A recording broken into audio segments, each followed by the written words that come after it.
जो हमारे नए साथी हैं उनके मन में ये बात आ सकती है क्या कि जी अभी तो हमें प्लान दिखाना भी नहीं आता, अभी तो हमें सारी प्रोडक्ट के बारे में भी नहीं पता, अभी तो हमें लोगों के प्रश्नों के उत्तर कैसे दिए जाते हैं, अभी तो हमें यह भी नहीं पता, हम इतना बड़ा लेवल कैसे करेंगे।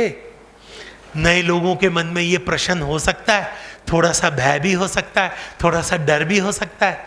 लेकिन दोस्तों, आज आप कहाँ हैं उसकी चिंता ना करें। आप कहाँ जाना चाहते हैं, किस लेवल पे पहुंचना चाहते हैं, उसके ऊपर आपका फोकस होना चाहिए।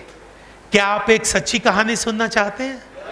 दोस्तों, आज से करीब 60-70 साल पहले एक 20-22 साल का लड़का था। पीछे खड़े होके बातें मत कीजिए। हेलो, पीछे खड़े होके बातें मत कीजिए, आप बैठ जाइए, प्लीज बैठ जाइए।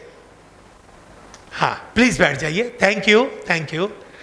आज से करीब 60-70 साल पहले ओमान देश में एक लड़का 22 साल का था। वो पेट्रोल पंप पे पेट्रोल भरने का काम करता था। हम भी जाते हैं ना पेट्रोल डलवाने, वो जिसको कहते हैं कि टैंकी फुल कर दे, 500 का डाल दे, वो वैसा ही लड़का। बहुत ईमानदार था, बड़ा कर्मठ था, अपने काम को बड़े ध्यान से लगन से करता था। तो उसके जो पेट्रोल पंप का मालिक था वो उससे बड़ा खुश था। तो पेट्रोल पंप का मालिक उस 22 साल के लड़के से पूछता है कि बेटा, तू बड़ा होके क्या बनना चाहता है? हम अपने बच्चों से पूछते हैं ना कि बच्चे तू बड़ा होके क्या बनना चाहता है? तो पेट्रोल पंप के मालिक के मन में ये होगा कि ये लड़का कहेगा कि मैं बड़ा होके अपना पेट्रोल पंप बनाना चाहता हूं। लेकिन जब उसने पूछा उस लड़के से कि बेटा तू बड़ा होके क्या बनना चाहता है, तो उस 22 साल के लड़के ने जवाब दिया कि मैं बड़ा होके पेट्रोल बनाने वाली कंपनी का मालिक बनना चाहता हूं। आप जानते हैं वो लड़का कौन था? वो लड़का था जनाब धीरू भाई अंबानी। अब मेरे को एक बात बताओ, क्या अंबानी साहब का सपना सच हुआ? क्या उनका सपना सच हुआ? हुआ। लेकिन यार ये भी तो बताओ, जब अंबानी साहब की उम्र जब मात्र 22 साल की थी, क्या वो कोई केमिकल इंजीनियर थे? क्या वो किसी करोड़पति सेठ के बेटे थे? क्या वो किसी मिनिस्टर, एमएलए, एमपी के बेटे थे? कुछ भी नहीं था साहब। जिस दिन 22 साल की उम्र में अंबानी साहब के मन में यह सपना आया कि मैं पेट्रोल बनाने वाली कंपनी का मालिक बनना चाहता हूं, ना उनके पास पढ़ाई थी, ना उनके पास पैसा था, ना उनके पास रसूख था। अगर था तो बस एक सपना था।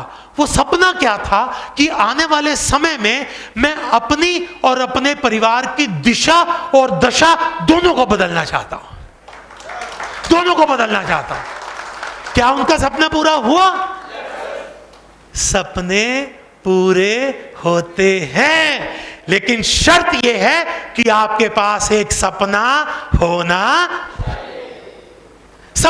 चाहिए। आप ट्राई करो, बदल लो, तस्वीरें बना लो, नजर के सामने, जिगर के तस्वीरों को अपने नजर के सामने, जिगर के पास रखो, फिर देखो क्या होता है यार। देख लो, ये मनोविज्ञान है। अगर आप इसको फॉलो करेंगे, आपको ऐसे नतीजे मिलेंगे, आप खुद को हैरान करेंगे कि क्या मैं ये भी कर सकता हूं? क्या मेरे में इतना पोटेंशियल है? क्या मेरे में इतनी ताकत है? क्या मेरे में इतनी पात्रता है कि मैं ये कर सकूं? आप कर सकेंगे, लेकिन तभी जब आप अपने अवचेतन मन को ट्रेन करेंगे। हाँ जी, क्या लिखा है जी? अब हमने लक्ष्य तय किया है ना, बड़ा वाला लक्ष्य तय किया ना। हमको भी प्लान दिखाना नहीं आता, प्रोडक्ट्स के बारे में बताना नहीं आता, कोई बात नहीं, सीख लो, सीखना शुरू करो। मान लीजिए हमारी 10 प्रोडक्ट्स हैं, एक प्रोडक्ट के बारे में 1 हफ्ते में सीख लो यार, जल्दी क्या है?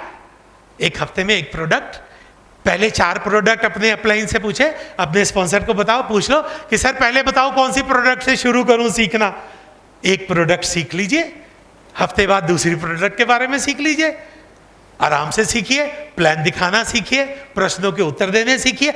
जितना बड़ा लक्ष्य आपने तय किया है, खुद को उसके काबिल भी बनाइए। मान लीजिए मैं 1 मंजिला घर बनाना चाहता हूं, तो उसकी बुनियाद कितनी गहरी होनी चाहिए जी?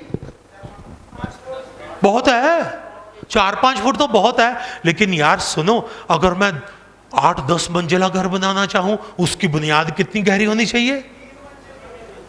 नहीं, मैं अगर 8-9 मंजिला घर बनाना चाहूं, उसकी बुनियाद कितने फुट गहरी होनी चाहिए? 15-20 फुट तो होनी चाहिए ना। मतलब क्या है, आप जितना उठना चाहते हैं, ऊपर उठना चाहते हैं, बुनियाद उतनी ही मजबूत और गहरी भी होनी चाहिए। बात तो वही है। और हमारी जो बुनियाद है वो क्या है? हमारी निपुणता, हमारी एक्सपर्टीज, हम काम करने में कितने कुशल हैं, हम कितने बढ़िया ढंग से काम करते हैं। ये आईफल टावर है, इसको बनाने में कितना लोहा लगा साहब? और जितना लोहा जमीन के ऊपर दिख रहा है, ये कितना है मात्र? तो बाकी कितना लोहा कहां है? जमीन में है। जमीन में है 6000 टन लोहा जमीन में है। तभी ये सिर्फ 20 साल के लिए बनाया था, सिर्फ 20 साल के लिए, और 100 साल हो गए अभी भी मजबूत खड़ा है। क्यों? क्योंकि इसकी बुनियाद मजबूत है। यही आपको समझना पड़ेगा कि आपकी भी बुनियाद मजबूत होनी चाहिए। काबिलियत के बिना कामयाबी नहीं मिलेगी। अपने आप को काबिल बनाइए, काबिल बनाइए। काम करने में आप निपुण होने चाहिए।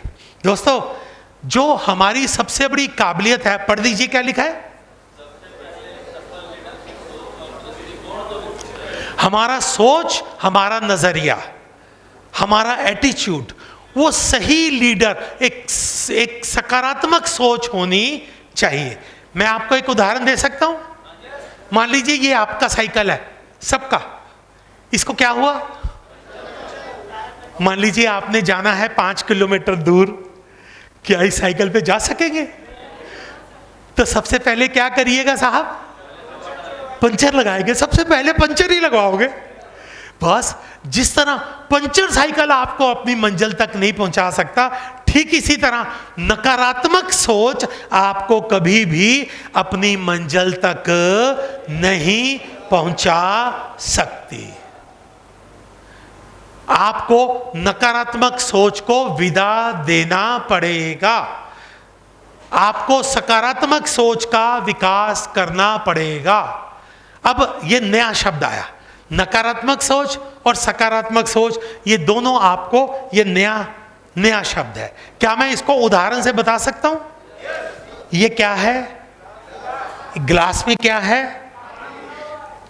अब इस ग्लास को देख के आप क्या कह सकते हैं कि ये ग्लास आधा या ग्लास आधा? दोनों कह सकते हैं। हम कह सकते हैं कि ये ग्लास आधा भरा है, हम कह सकते हैं ये ग्लास आधा खाली है। अब हमने सहज सभा कह दिया कि जी ग्लास आधा भरा है, ये जी ग्लास आधा खाली है। क्या आपको मालूम है कि दोनों बातें एक दूसरे के उलट हैं? दोनों बातें एक दूसरे के विपरीत हैं। कैसे विपरीत है? लो जी सुनो, ध्यान देना। जब मैंने कहा ग्लास आधा भरा है तो ये पॉजिटिव है, सकारात्मक है। जब मैंने कहा ग्लास आधा खाली है तो ये नेगेटिव है, नकारात्मक है। आप कहेंगे सर ये क्या बात बनी? भरा पॉजिटिव, खाली नेगेटिव, ये क्या बात बनी? बनी है भाई, बनी है। ग्लास भरा, जब आप कहते हैं ग्लास आधा भरा है, ये पॉजिटिव बात है। जब आप कहते हैं ग्लास आधा खाली है, ये नेगेटिव बात है। ये सही है। कैसे? ध्यान दें। जब मैंने कहा कि ये ग्लास आधा भरा है तो मेरी आंख क्या देख रही है? पानी को। मैं कहता हूं ग्लास आधा भरा है, मेरी आंख उस पानी को देख रही है जो पानी इस ग्लास में मौजूद। जब मैं कहता हूं ग्लास आधा भरा है, मेरी आंख उस पानी को देख रही है जो मैं पी सकता हूं, जो मैं प्रयोग कर सकता हूं। जब मैं उस पानी को देखता हूं जो मेरे पास है, मेरे बस में है, तो मैं कहता हूं ग्लास आधा भरा है। और जब मैं कहता हूं ग्लास आधा खाली है, मैं कह रहा हूं ये ग्लास आधा खाली है, तो इसका मतलब मेरे को जो पानी है वो तो नजर ही नहीं आ रहा, मैं तो खालीपन देख रहा हूं। जब मैं कहता हूं ग्लास आधा खाली है, मेरे को वो पानी नजर ही नहीं आ रहा जो पानी मैं पी सकता हूं, जो पानी मैं प्रयोग कर सकता हूं, जो पानी मेरे पास है, वो तो मेरे को नजर ही नहीं आ रहा। मेरे को तो खालीपन नजर आ रहा है, नुकसान नजर आ रहा है, जो पहले से मेरे को कम मिला है वो नजर आ रहा है। तो जब मैं कहूं कि ग्लास आधा खाली है, तो ये सोच नेगेटिव है। क्यों? कि भाई तेरे को वो नहीं दिख रहा जो इसमें है, जो इसमें है उसको देख यार। मैं कहता हूं ना ग्लास तो आधा खाली है, फिर आप क्या कहोगे? फटते रहेंगे। जो पानी तेरे पास है उसको तो देख नहीं रहे, जो पानी पी सकते हो उसको तो देख नहीं रहे।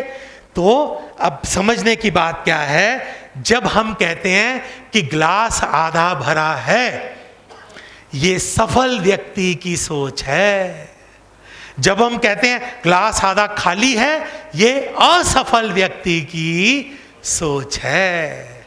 अगर आप जीवन में सफल होना चाहते हैं, अगर आप बेनिफिट वेलनेस बिजनेस में सफल होना चाहते हैं, तो एक सबक, एक गुरु मंत्र आपको देना चाहता हूं। वो गुरु मंत्र क्या है? ग्लास आधा, ग्लास आधा, ग्लास आधा, ग्लास आधा भरा है। इसका मतलब यह है कि जो आपके पास है उसको देखिए, जो आपके बस में है उसको कीजिए, जो आपके पास है उसको प्रयोग कीजिए, जो आपके पास नहीं है छोड़ दो। जो काम आप नहीं कर सकते उसकी टेंशन ना करो।